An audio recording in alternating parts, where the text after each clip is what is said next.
శుక్లాంబరధరం విష్ణుం శశివర్ణం చతుర్భుజం ప్రసన్నవదనం ధ్యాయేత్ సర్వవిఘ్నోపశాంతయే. రాధాదేవి యొక్క పూజా స్తోత్రాదులు. పార్వతీదేవి శంకరుని ఈ విధంగా ప్రశ్నించెను: ఓ మహాదేవ, మీకు ఇతరులకు కూడా ఈశ్వరుడకు శ్రీకృష్ణ మంత్రం ఉండగా దాన్ని కాదని విష్ణుభక్తుడైన రాజు రాధికా మంత్రం ఎలా గ్రహించెను? ఆ రాధికా పూజ ఎట్లు చేయవలెను? ఆమెను ఎలా ధ్యానించాలి? ఆ దేవి యొక్క స్తోత్రం కవచం ఏ తీరు ఉన్నవి? ఆ దేవిని ఉపాసించు మంత్రమేది? ఈ విషయాలన్నింటినీ నాకు వివరించము. పార్వతితో మహాదేవుడు ఇట్లు పలికెను: సుయజ్ఞ మహారాజు, ఆర్య, నేను ఎవరిని సేవించాలి? ఏ దేవతను ఆరాధిస్తే త్వరగా నేను గోలోకం పొందగలను?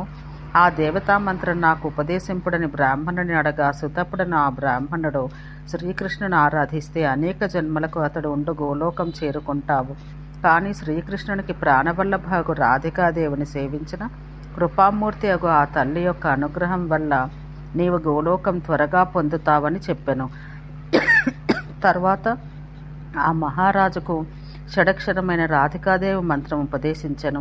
ఆ మంత్రం ఓంకారపూర్వమై చతుర్థి విభక్తి చివర కలిగి ఉన్న రాధా శబ్దానికి వహ్నిజాయగు స్వాహాకారాంతమై ఓం రాధికాయే స్వాహ అని ఉంటుంది. ఆ మంత్రమును ప్రాణాయామం, భూతశుద్ధి, మంత్రన్యాసం, అంగన్యాసం, కరన్యాసం మొదలగు వాటితో ధ్యానించాలని ఆ దేవి యొక్క స్తోత్రం కవచం బోధించెను. సుయజ్ఞుడు తన మంత్రగురువుకు సుతప్పుడు చెప్పినట్లు రాధికా మంత్రాన్ని జపించెను. అట్లే శ్రీకృష్ణుడు రాధికాదేవిని ఏ రీతిగా ధ్యానం చేసినో సామవేదమున రాధాదేవి ధ్యానం ఏ రీతిగా కలదో ఆ పద్ధతిలో రాధాదేవిని ధ్యానించెను.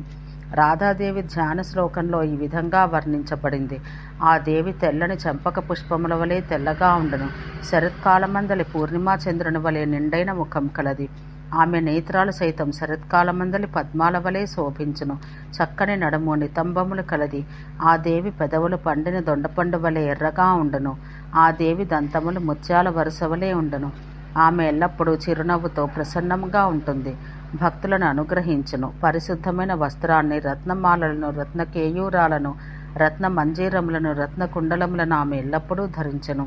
సూర్యకాంతి వంటి కాంతిగల చెక్కిళ్లతో ఆ దేవి అమూల్యములైన రత్నాలు ఉన్న కంఠాభరణాన్ని, మంచి రత్నములు గల కిరీటాన్ని, రత్నముల ఉంగరాన్ని, రత్నపాసాన్ని, మాలతీ అలంకరించబడిన కొప్పును ధరిస్తున్నది. ఆ దేవి స్వరూపమునకు అధిష్టాన దేవత. మదించిన ఏనుగు వంటి నడక కలది. ఆ దేవిని గోపికలు, చెలికత్తెలు తెల్లని చామరలు వేచు సేవింతురు. ఆమె పాపిటిలో కస్తూరి బిందువులు, దాని కింద అర్ధచందనపు చుక్క, దాని కింద సింధూరపు చుక్కలున్నవి. ఆ తల్లిని పరమాత్మకు శ్రీకృష్ణుడే ప్రతిదినం ఆరాధించును. శ్రీకృష్ణునికి ప్రాణముల కంటే మిన్నైనది. ఆమె నిర్గుణ, పరాత్పర, సమస్త సంపదలు ఒసగున్నది. మహావిష్ణువుకు మాత, శ్రీకృష్ణుని యందు భక్తిని కలిగించినది. మూల ప్రకృతి రూపిణి, ఈశ్వరి, వైష్ణవి, విష్ణుమాయ, శ్రీకృష్ణ ప్రేమ రూపిణి. ఆ మహాదేవి రాసమండలాన రత్నసింహాసనాన రాసేశ్వరుడు శ్రీకృష్ణునితో కలిసి ఉన్నట్లు ధ్యానిస్తూ ఆమెను సేవించాలి. రాధాదేవిని పై విధంగా ధ్యానించి ఆ దేవి శిరస్సుపై పుష్పముంచి జగత్ప్రభువుకు శ్రీకృష్ణుని కూడా ధ్యానించాలి. ఆ తర్వాత మరలా ఆ దేవి శిరస్సుపై పుష్పముంచి ఆమెను ధ్యానం చెయ్యాలి. అటు పిమ్మట షోడశోపచారాలతో ఆమెను పూజించాలి.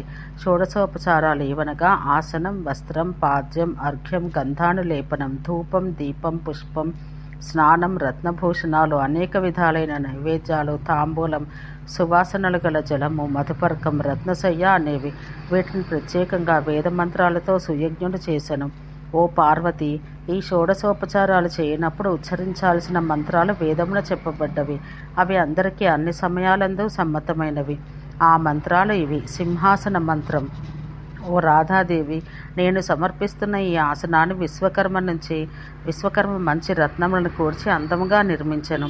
దీన్ని పూజయందు నీవు స్వీకరించుము. వస్త్రమంత్రం. ఓ దేవి, ఈ వస్త్రం అమూల్యాలైన రత్నములు కలది, చాలా పలుచంది, మిక్కిలి పరిశుద్ధమైనది. ఇట్టి వస్త్రాన్ని నీవు అంగీకరించుము. పాద్యమంత్రం. ఓ తల్లి, నీ యొక్క పాదములను కడగవలైనని మంచి రత్నాలచే ఖచ్చితమైన పాత్రలో సమస్త పుణ్యతీర్థాల నుండి ఉదకం తెచ్చి తిని నీవి పాద్యాన్ని తీసుకొనము.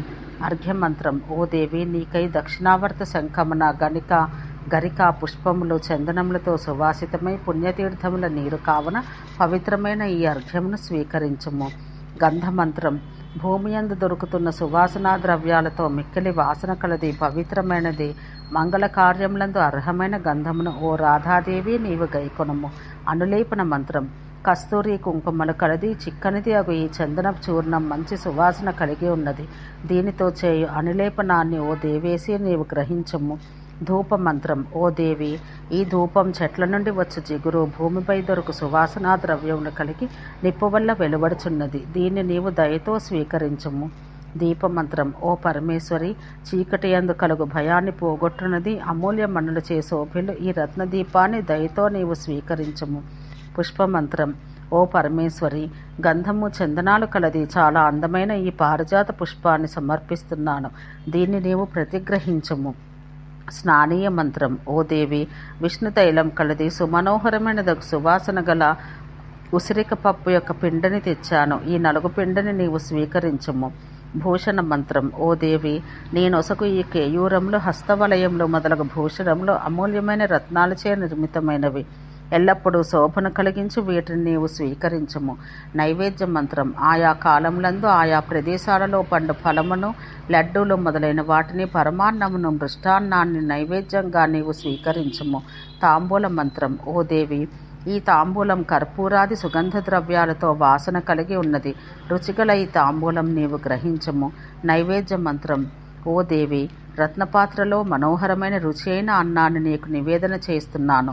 దీన్ని దయతో స్వీకరించము. శయ్యామంత్రం. ఓ తల్లి, నీకు రత్నాలచే నిర్మించబడిన మంచం సమర్పిస్తున్నాను. దీనిపై పరిశుద్ధమైన వస్త్రం కలదు. అందు పుష్పములు, చందనం చల్లి తిని ఇట్టి పర్యంకికాయుక్తమైన శయ్యను నీవు పరిగ్రహించము. ఈ విధంగా రాధాదేవిని షోడశోపచారాలతో పూజించి ఆ దేవికి 3 మార్లు పుష్పాంజలి సమర్పించాలి. ఇట్లు రాధాదేవిని పూజించి అటు పిమ్మట దేవికి మిక్కిలి సన్నిహితులైన పరిచారికలను తూర్పు దిశ నుండి కుడివైపు అన్ని దిక్కుల్లో నుంచి పంచోపచార పూజ చేయాలి. తూర్పు దిక్కున మాలావతిని, ఆగ్నేయ దిశ ఎందు మాధవిని, దక్షిణ దిశ ఎందు రత్నమాలను, నైరుతి దిక్కున సుశీలను, పడమర దిక్కున శశికలను, వాయవ్యాన పారిజాతను, ఉత్తరమున పద్మావతిని, ఈశాన్య దిశ ఎందు సుందరిని నిలిపి మల్లెలు, మాలతీ పుష్పాలు, పద్మముల మాలలు వారికి సమర్పించుకొని సామవేదమున కనిపించు పరిహారమును ఈ విధంగా కోరుకోవాలి. ఓ తల్లి, నీవు జగన్మాతవు, విష్ణుమాయవు, సనాతనివి, శ్రీకృష్ణునికి ప్రాణాధికురాలివి, కృష్ణ ప్రేమ స్వరూపినివి, శక్తివి, కృష్ణ సౌభాగ్య రూపినివి, మంగళప్రదురాలవు. శ్రీకృష్ణ భక్తిని కలిగించు నీకు నమస్కారము. శ్రీకృష్ణ పరమాత్మ పూజించిన నిన్ను నేను పూజించట నా అదృష్టం వల్ల జరిగింది. దీనివల్ల నా జన్మకు సార్థకం ఏర్పడింది. నా జన్మ సఫలమైంది. సమస్త సౌభాగ్యంలో కల నీవు శ్రీకృష్ణుని సమీపాన రాధగాను, రాసమండలాన రాసేశ్వరిగాను, బృందావనాన బృందాదేవిగాను, గోలోకాన కృష్ణప్రియగాను, తులసీవనాన తులసిగాను, శ్రీకృష్ణుని సమీపాన చంపావతిగాను, చంపకావనాన క్రీడగాను, చంద్రవనాన చంద్రావళిగాను, శతశృంగ పర్వతాన సతిగాను, విరజానది యొక్క తీరాన ఉన్న వనాన విరజాదేవిగాను, పద్మవనాన పద్మావతిగాను, కృష్ణ సరోవరాన కృష్ణగా, కుంజ కుటీరాన భద్రగా, కామ్యక వనమునగా కామ్యగా, వైకుంఠాన మహాలక్ష్మిగా, నారాయణుని సమీపాన సరస్వతిగా, గంగగా, పాల సముద్రాన సింధు కన్యగా, భూలోకాన శ్రీహరి ప్రియురాలకు లక్ష్మీదేవిగా, స్వర్గమున దేవతల దుఃఖాలు బాపు స్వర్గలక్ష్మిగా, శంకరుని సమీపాన సనాతని విష్ణుమాయకు దుర్గగా, బ్రహ్మదేవుని సమీపాన నీ అంశరూపం వేదమాతయకు సావిత్రిగా, అట్లే ధర్మని సమీపాన అంశరూపిణివై ధర్మపత్నిగా, నరనారాయణులకు మాతగా, నీ కలయైన తులసిగా, గంగగా, పరమాత్మ యొక్క రోమకూపాల నుండి జన్మించిన గోపికలుగా, నీ అంశాంశలైన శతరూప, అదితి, శచి, అదితి మొదలగు రూపాలతో ఉన్నావు. దేవతా స్త్రీలు, మునిపత్నులు నీ అంశాంశ స్వరూపాలే. పూర్వమున చేయబడ్డ ఈ రాధా స్తోత్రం శ్రీకృష్ణ భక్తిని, శ్రీకృష్ణ దాస్యాన్ని కలిగించును. ఈ విధంగా ప్రతిదినం రాధాదేవిని పూజించేవాడు విష్ణుమూర్తితో సమానుడగును. అతడు జీవన్ముక్తుడై పవిత్రుడై మరణించిన తర్వాత గోలోకానికి వెళ్ళను. కార్తీక మాసాన పూర్ణిమ నాడు రాధాదేవిని పూజించాలి. ఈ విధంగా ప్రతి సంవత్సరం ఆ దేవిని పూజిస్తే రాజసూయ యాగం ఫలం కలుగును. ఈ లోకాన అంతలేని సంపద పొంది పుణ్యవంతుడై పాపాలు పోగా విష్ణుమూర్తి సమీపానికి పోవును. ఆ రాధాదేవిని ఈ విధంగా కార్తీక పూర్ణిమ నాడు బృందావనాన శ్రీకృష్ణుడు పూజించెను. అటు పిమ్మట బ్రహ్మదేవుడు ఈ దేవుని శ్రీకృష్ణదేవుడు పూజించినట్లే పూజించి ఆ దేవి యొక్క అనుగ్రహం వల్ల వేదములకు తల్లి అయిన సావిత్రీదేవిని భార్యగా పొందెను. అటు పిమ్మట నారాయణుడు ఆ మాతను పూజించి ఆమె యొక్క అనుగ్రహం వల్ల మహాలక్ష్మిని, సరస్వతీదేవిని, గంగాదేవిని, తులసీదేవిని భార్యలుగా పొందగలిగాను. క్షీర సముద్రాన పవలించి ఉన్న శ్రీ మహావిష్ణువు సింధు సుతను భార్యగా పొందగా నేను శ్రీకృష్ణుని యొక్క ఆజ్ఞ వల్ల ఆ మహాదేవిని పూజించి దక్షయజ్ఞాన దక్షిణ కూతురైన సతీదేవి మృతి చెందిన తర్వాత నిన్ను భార్యగా పొందాను. అట్లే కశ్యపుని అదితిని, చంద్రుడు రోహిణిని, మన్మధుడు రతిని, ధర్ముడు మూర్తీదేవిని, దేవతలు మునులు కూడా ఆ దేవిని పూజించి ధర్మార్థ కామ మోక్షాలు పొందగలిగిరి. ఓ భవాని, రాధాదేవి పూజా విధానం ఇట్లుండును. శ్రీకృష్ణుడు తులసీవనంలో తులసి అను గోపికతో తిరుగుతుండగా రాధాదేవి చూసి అభిమానవతి గావన తాను తన యొక్క అంశాంశలకు దేవతా స్త్రీలందరితో కలిసి మాయమయ్యను. అందువల్ల బ్రహ్మ విష్ణు శివాది దేవతలు తమ తమ ఐశ్వర్యాలు కోల్పోయి భార్యావిహీనులైరి. అందువల్ల వారందరూ కలిసి ఆలోచించి శ్రీకృష్ణ పరమాత్మను శరణు వేడుకొన్నారు. దేవతలందరూ తన్ను స్తోత్రం చేయగా సంతోషపడిన శ్రీకృష్ణ పరమాత్మ వారి బాధలు పోగొట్టుటకై తాను స్నానం చేసి శుచి అయి రాధాదేవిని పూజించి ఆమెతో ఇట్లనెను: నేను నీకు చాలా ఇష్టమైన వాడను, నీకు నాపై చాలా ప్రేమ కలదు అని నీవు ఎప్పుడూ నాతో అంటూ ఉంటావు. ప్రస్తుతం నీవు చేసిన పని వల్ల నీ మాటలు కళ్ళలని నాకు తోస్తున్నది.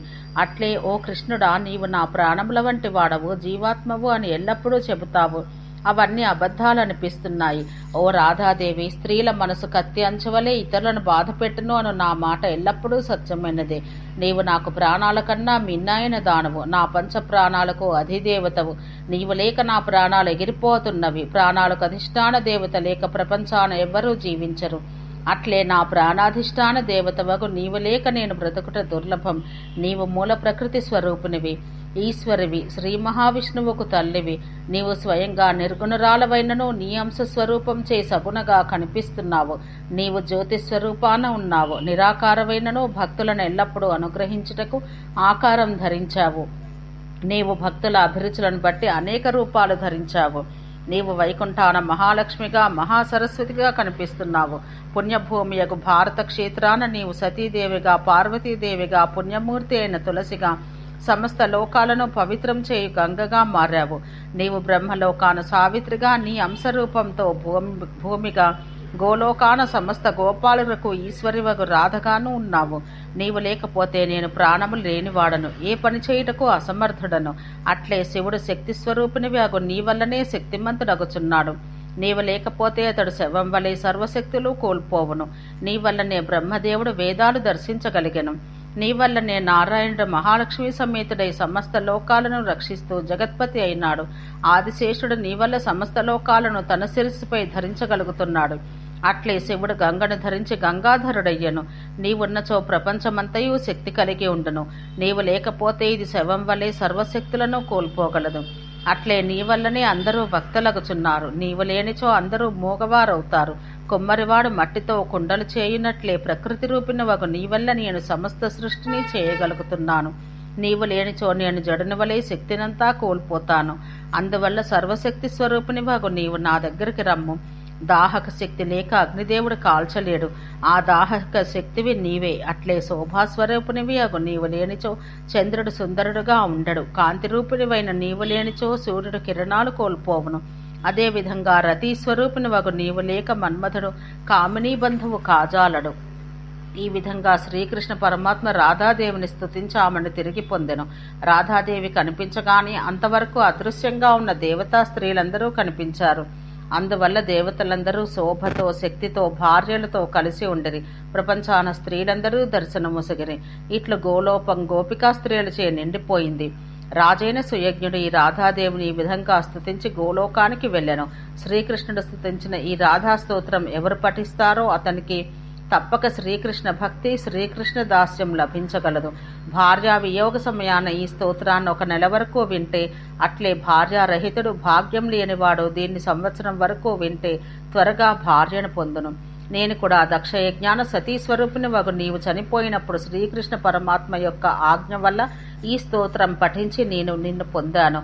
అదేవిధంగా దూర్వాస మహర్షి శాపం వల్ల దేవతలు లక్ష్మిని కోల్పోగా ఈ స్తోత్రం వల్ల తిరిగి శ్రీని పొందారు. పుత్రులు కావాలనుకున్న వారు, మహారోగంతో బాధపడువాడు ఈ స్తోత్రం సంవత్సరం వరకు నియమంతో వింటే సంతానం పొందును.